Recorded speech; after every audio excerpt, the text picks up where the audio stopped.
Partie 4. Mais me direz-vous, qu'est-ce qu'on fait de notre karma, de nos incarnations passées, plus ou moins violentes, de toutes les accusations, les culpabilités que l'on s'est données, que l'on nous a données?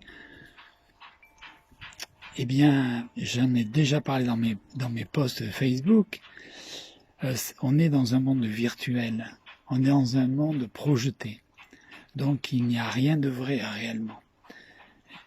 Et pour cela, le plus simple pour effacer tout ça, c'est de vivre l'instant présent et de pardonner tout ce qui est derrière nous.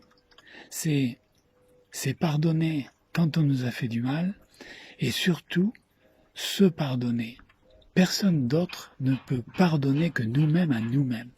Vous voyez, il y a une dizaine d'années, j'ai été agressé méchamment et violemment par une jeune femme et j'ai mis des années à lui pardonner.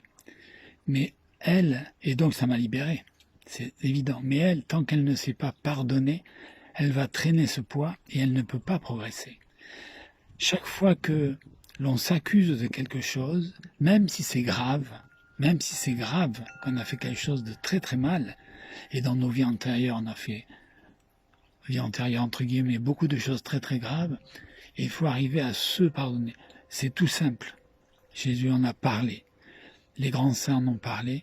C'est je me pardonne. Je me pardonne vraiment tout ce que j'ai fait qui était en dehors de ce qu'on pourrait appeler le droit chemin. Et si vous le dites une seule fois, profondément, convaincu, vous êtes réellement pardonné. Et votre vie redémarre à la seconde où vous l'avez donné. Cette affirmation, je vous assure. La vie, elle commence toujours dans l'instant présent.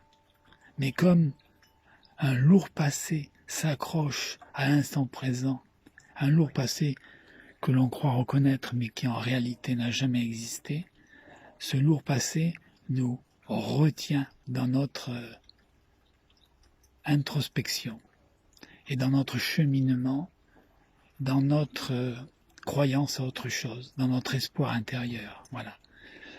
Il faut qu'on soit animé par l'amour, certes, mais par un espoir intangible, quelque chose qui va nous porter notre vie vers l'avant, qui sera mise au service des autres, certes, mais il faut d'abord penser à soi et travailler sur soi. Connais-toi toi-même. Au boulot, je vous remercie.